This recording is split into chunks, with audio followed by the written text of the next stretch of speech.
You're a baker in 1350. The bread has worms. So do you. You don't know it yet, but today will be one of the better days. You're already awake. You didn't sleep. Not really. You just laid there in the heat of the oven room, eyes open, waiting for the rats to stop running above your head. They never stopped. You sit up. Your back cracks like old bread. Your knees refuse to help. You stand anyway, because if you don't, you lose your place at the fire.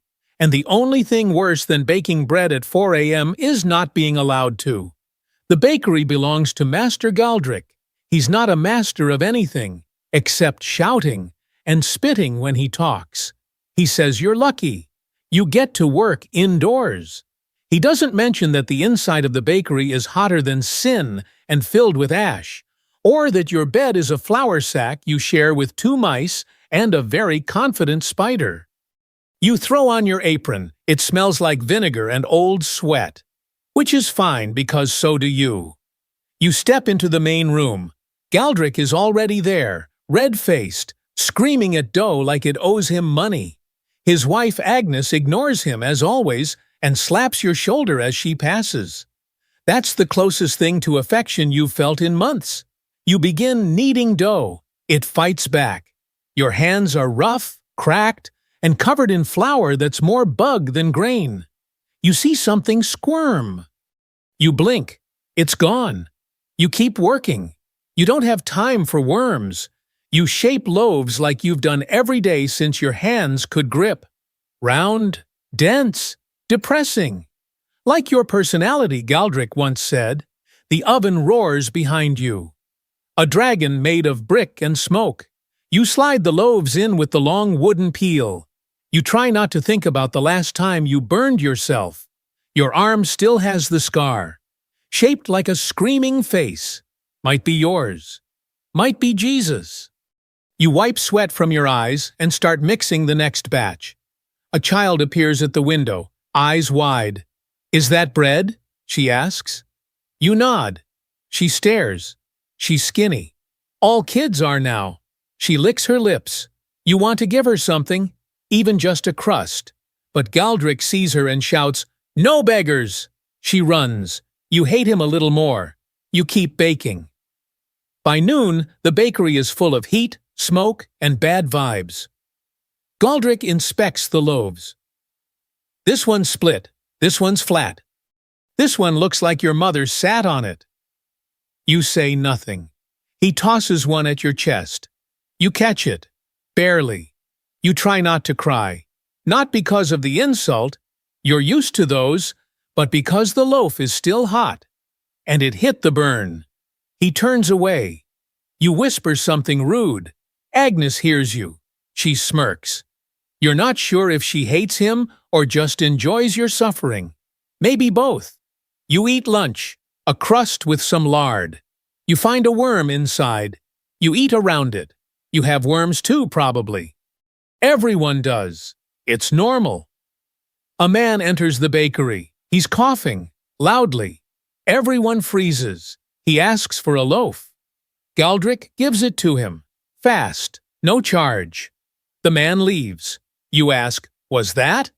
Galdrick nods. Stay away from him. His brother's dead. Black boils. Bled from the eyes. You swallow hard. You handled his coin.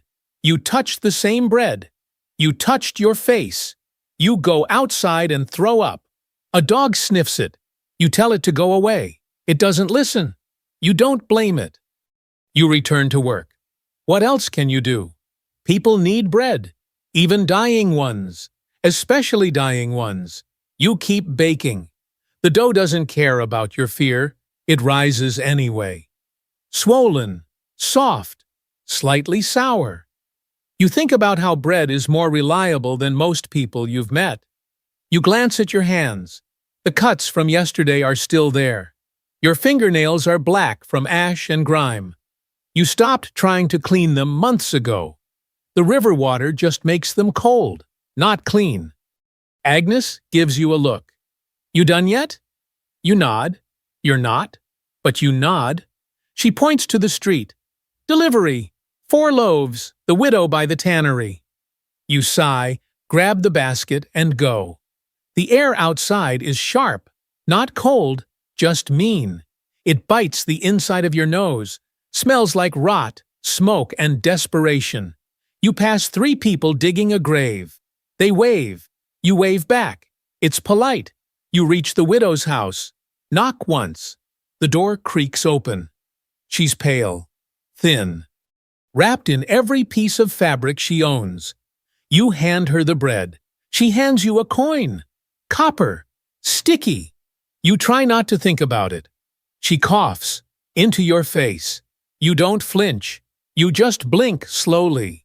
Death is everywhere now, like flour or rats. You walk back. On the way, you pass a priest. He blesses a bucket. You think it's water. Might be soup. Might be blood. He doesn't seem to know either. When you get back to the bakery, Galdric is gone. Agnes is scrubbing something. She looks angry. She always looks angry. You sit down. You close your eyes for just a moment.